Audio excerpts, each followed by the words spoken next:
Hi guys, Knife Detector here, and if you like knives, go ahead and like and subscribe right now. I appreciate all my new subscribers. Thank you so much, guys. I appreciate very much for you guys tuning into my channel. If you like pocket knives, old and new, this is the place for you. Okay, so today we're going to talk about Parker knives, whether they be Parker Imai or Parker Cutco. Parker has been making knives for many years. I remember knives since the 80s from Parker, and they're just beautiful knives. We're going to look at several of these today. I'm going to give you an update on some of these pawn shop finds that I have, and then we're going to look at this beautiful Eagle brand Parker Imai Eagle brand coffin knife. We're going to save that one to the end. So I tell you what, guys, let's talk, and let's talk about knives. Again, like and subscribe if you like pocket knives, amigos. Oh, by the by, today I'm going to announce the winner of my secret giveaway. My secret giveaway is based on commenting on certain videos that I mentioned, and if you are a subscriber and if you like the video. Okay, so that will be announced later today. That person will receive a message. I will respond to their comment, and also I will ask them to please give me a partial email and email me to my email on my channel. That way I know for sure it's them when I see their partial email on the comment. And I will go ahead and get that knife out to them. That giveaway was for that new Gonzo. Remember, guys? All right, we have a great video coming up, so don't go nowhere. Let's start off from left to right. This is a brand new Parker I got. First of all, this is a heavy little beast.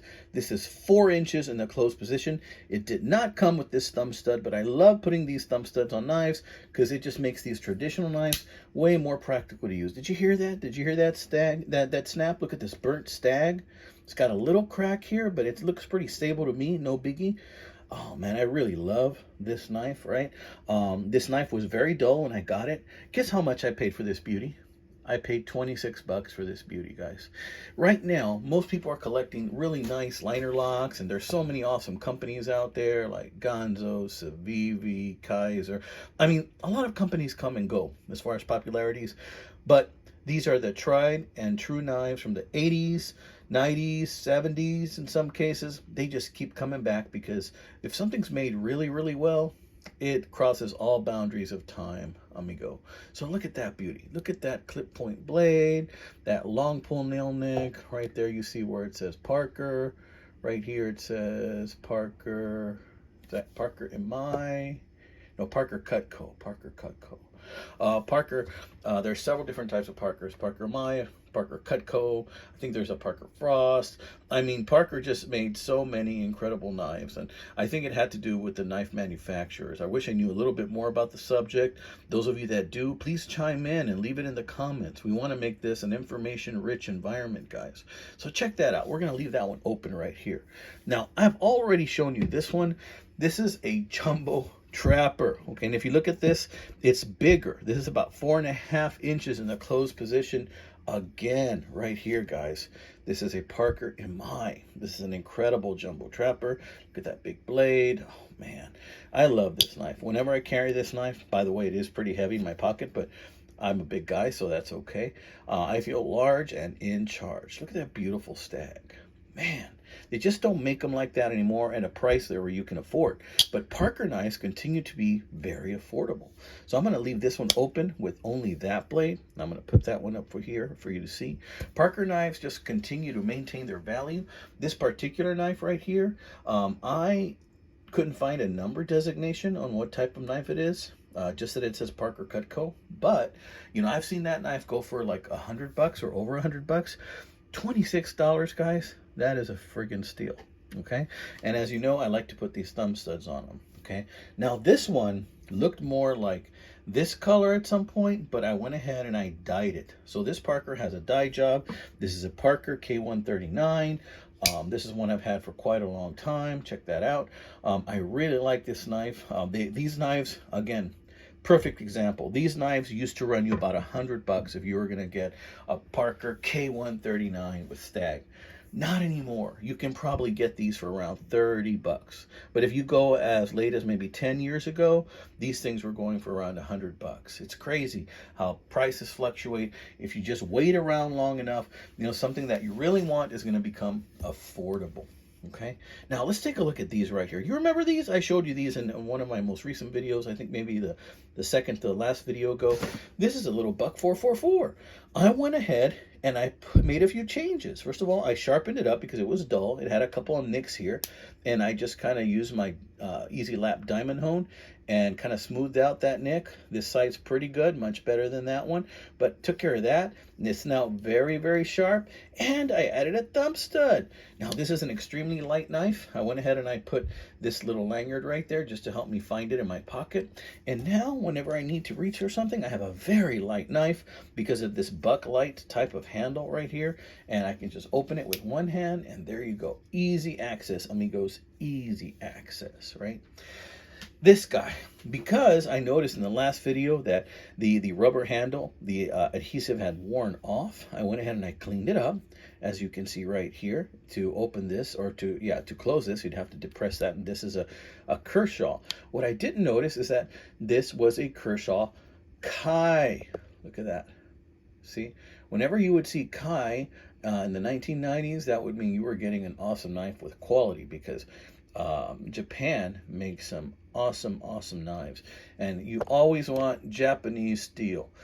This is a 1044 Japan, okay? And you always want Japanese steel when you can get it. At least that's what was the thinking for me when I was growing up in the 80s, because I used to watch a lot of ninja movies. So if you got it from Japan, it must have been awesome. To close this, it's enclosed here on the rubber handle. You press this in, and then you just close it like that. And now it works really well. It doesn't have much snap, but this wasn't made to snap, I don't think. Also, another thing I want to mention is that I had to reduce the kick in order for this to close correctly. One of my commenters was very nice to say that, hey, you better be careful when you put that in your pocket. You might put it in a sheath because you're going to end up cutting yourself. And he was right. This thing stuck out quite a bit, even with the rubber handle that it came with that was coming off. So I went ahead, I reduced the kick. As you can see, there's still enough room for the blade to rest there. And now she closes just fine, and I don't have to worry about cutting anything vital when I put this bad boy in my pocket. All right, so we're going to leave that open right here. And now we're going to get to the piece de resistance. Let's check it out. Check out this beautiful knife. Now, I'm going to tell you right now that the shape of this knife is going to look very familiar to you, because there's another company out of Germany called Bertram that makes a knife with what I believe to be very nearly the exact blade that's used on this knife with the exact shape.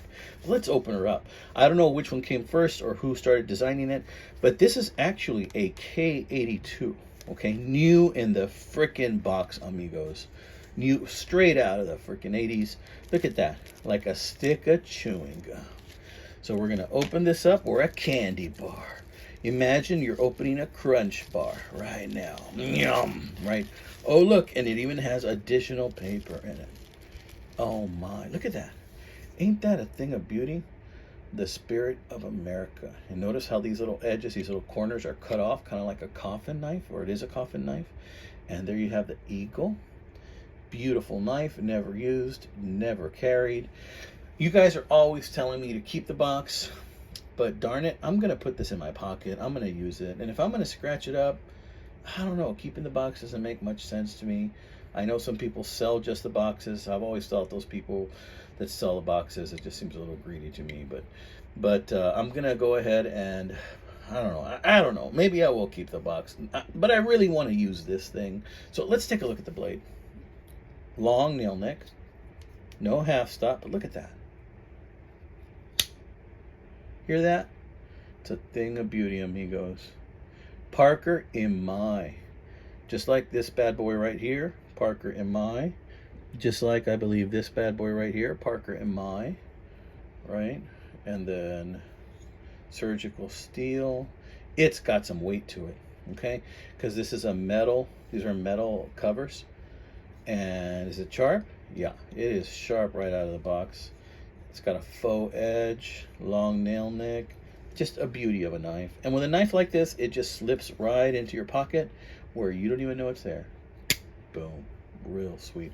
Now, the spirit of America, Can mean a couple of different things. It can just mean a general idea of the American spirit. Or there was actually a car, I think in the 1980s, called the Spirit of America that was racing in the salt flats and broke a lot of speed records. Was it 80s or 70s? I can't remember. So that's another reason why it could be called the Spirit of America, right? It's got a couple of different meanings, but in any case, if you're patriotic, and you really enjoy carrying something sharp in your pocket, something that when you reach in there, you got something nice, then this might be a knife you might be interested in. How much did I pay for this? Guys, I found this on eBay. I think I paid about $30 for it, maybe. Guys, I've seen these go for about $100 too. So I don't know if that seller is still there, but do a search on eBay if you're interested in this, and you might come up with a really good deal like me. Also, if I can find a picture of similar knives with this same shape blade, like I told you, that are bear trim, so you can see what I mean about them being super close, I'll put it right here.